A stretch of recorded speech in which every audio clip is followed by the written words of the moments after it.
Bienvenue dans cette analyse. On va explorer ensemble un changement assez silencieux mais fondamental dans notre relation avec la technologie. C'est une fracture qui pourrait bien redéfinir ce que ça veut dire posséder et même penser à notre époque numérique. Pour commencer, il y a cette observation qui frappe fort. Nous sommes passés de propriétaires à locataires. Ça résume parfaitement l'idée centrale. L'ère de l'ordinateur personnel, vous savez, cette machine qui nous appartenait de A à Z, eh bien cette ère est peut-être en train de se terminer. Et à la place, on a des services qu'on loue, tout simplement.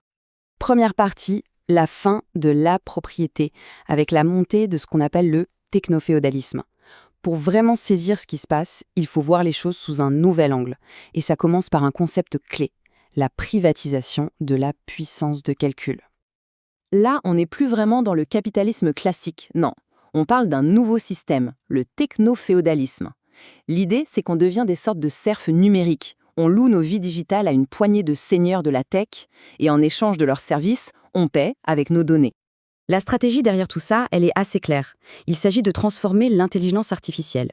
D'un produit qu'on pourrait posséder, on passe à un service qu'on loue à vie. Et pour y arriver, on organise une sorte de pénurie de matériel puissant pour le grand public. L'idée, c'est de rendre la dépendance à leurs services cloud quasiment inévitable. Deuxième partie, la nouvelle fracture sociale. Et là, la question qui se pose, c'est souverain ou serf? Parce que cette nouvelle réalité, elle est en train de créer une hiérarchie sociale complètement inédite. Une hiérarchie qui n'est plus basée sur l'argent, mais sur la souveraineté technique. Alors, c'est quoi, concrètement, cette fracture du silicium?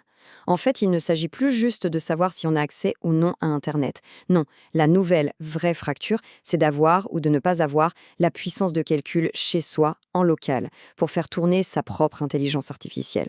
Et ça crée deux classes bien distinctes, avec des futurs numériques radicalement différents. Ce tableau, il montre très clairement les deux côtés de la barrière. D'un côté, à gauche, on a l'élite souveraine. Ce sont ceux qui possèdent leur propre matériel puissant, qui font tourner leurs IA en privé, hors ligne, et qui gardent le contrôle total sur leurs données. Bref, ils sont producteurs d'intelligence. Et de l'autre côté, à droite, on a le prolétariat numérique. Eux, ils dépendent d'appareils plus légers, ils utilisent l'IA des géants du web, et ils payent avec leurs données personnelles. Ils sont, en somme, des consommateurs d'intelligence. Et là, l'enjeu, c'est bien plus qu'une simple question de vitesse ou de confort. On touche à une capacité humaine qui est absolument fondamentale. Le vrai risque, au fond, c'est la perte de ce qu'on pourrait appeler la liberté cognitive, c'est-à-dire la capacité de penser, de créer, d'explorer des idées sans être constamment sous surveillance algorithmique, sans censure.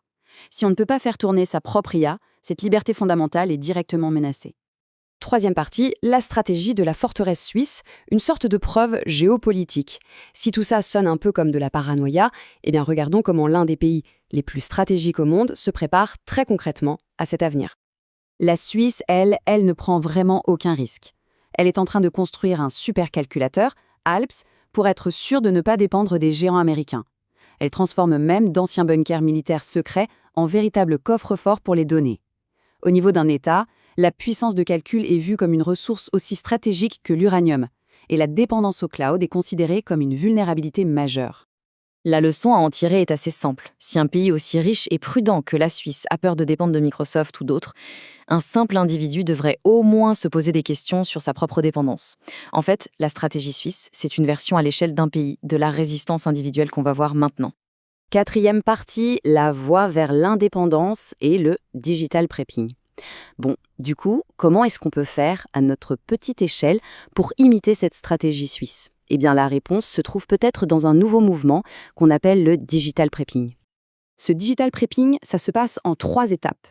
1. On sécurise sa forteresse, c'est-à-dire on achète du matériel puissant, un PC avec une bonne carte graphique et assez de mémoire vive. C'est notre usine personnelle. 2. On obtient les clés. On utilise des outils open source pour télécharger des modèles d'IA comme Llama ou Mistral. Et enfin 3, on maîtrise la compétence. On apprend à faire tourner tout ça hors ligne, sans aucune connexion Internet, pour être sûr de ne jamais dépendre de personne. L'idée, c'est que son PC devient sa propre banque suisse privée pour ses données et son intelligence. C'est plus qu'une astuce de geek, c'est un véritable acte politique. C'est une manière de refuser le modèle de l'abonnement et de déclarer son indépendance numérique. Cinquième et dernière partie, le prix de la liberté, avec une menace ultime et un choix final. Mais alors, pourquoi est-ce que c'est si crucial de posséder physiquement sans matériel? Eh bien, c'est à cause d'un risque ultime. Ce risque, c'est le kill switch, l'interrupteur. C'est la menace suprême pour la liberté numérique. C'est l'idée qu'un système d'exploitation comme Windows ou macOS pourrait un jour désactiver à distance les fonctions d'intelligence artificielle de notre machine, simplement parce qu'il juge que notre activité n'est pas conforme ou plus simplement que notre abonnement a expiré. En gros, l'intelligence de notre machine pourrait être éteinte par quelqu'un d'autre. Alors bien sûr, il y a un débat à avoir. Les géants du cloud ont leurs propres arguments. Et ils sont assez convaincants. Ils disent que leurs systèmes centralisés sont plus sécurisés, plus économes en énergie et, soyons honnêtes, beaucoup plus puissants qu'un PC à la maison ne le sera jamais. Ce sont de bons arguments en faveur de la simplicité et de la commodité. Au final, ça nous ramène à un choix assez fondamental.